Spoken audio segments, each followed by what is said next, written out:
When you are on the verge to lose your house, you feel like powerless, like you're drowning. Because of displacement and the current housing crisis in West Denver, we need to provide as many tools as possible. We need to lift the ceiling and provide ladders for moderate and low-income households, better financing, access to pre-design and permitting so that they have this resource. Trauma can affect the brain in lots of different ways. It can be cognitively, it can be behaviorally. Having safe and secure housing is really foundational. Trauma can feel like a shackle. It can feel like it ties your hands behind your back and you can't pull yourself up. Investing in the youth and the promise of these kids makes complete sense. I wish that more financial institutions understood the challenges that our communities face in going through the financial programs. It's very easy to say, we're going to make you go through this box, but not everybody fits into that box for financing. And I recognize that there's risk out there that we have to mitigate, but that isn't everything at the end of the day, because we still have a community out there that needs us and that is being held back by the lack of resources and understanding.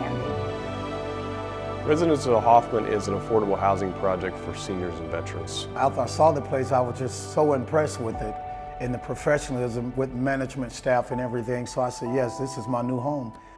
All of these neighborhoods, because of their proximity to downtown, to the business center, they have really seen a massive change of gentrification and of displacement.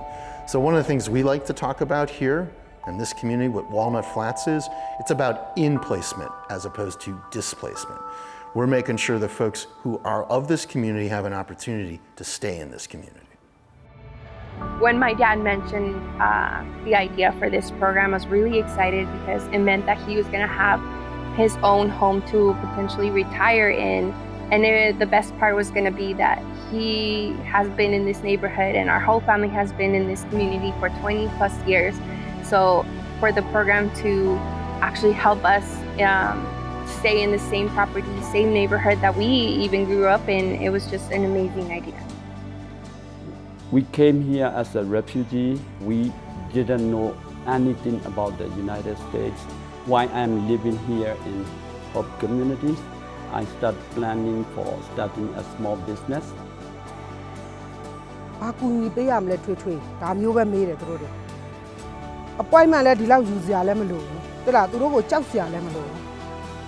When I first came here, it feels like a relief. We've been in a refugee camp for 8 years. Now we are in a better place. We can work on our hopes. It has helped me. It's given me a little bit more leeway as far as to play with my finances. Single grandparent. I don't call myself old. I'm 57 years young. Everybody deserves a second chance and have a beautiful home. To come home to and be comfortable and be proud of where they're at.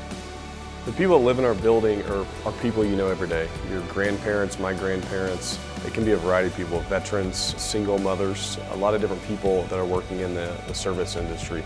May not be making a huge wage, but they still deserve, safe and affordable housing.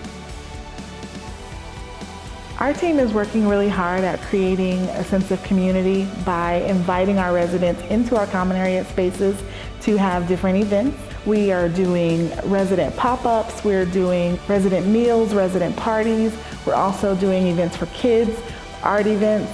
So we create this family sense throughout the community.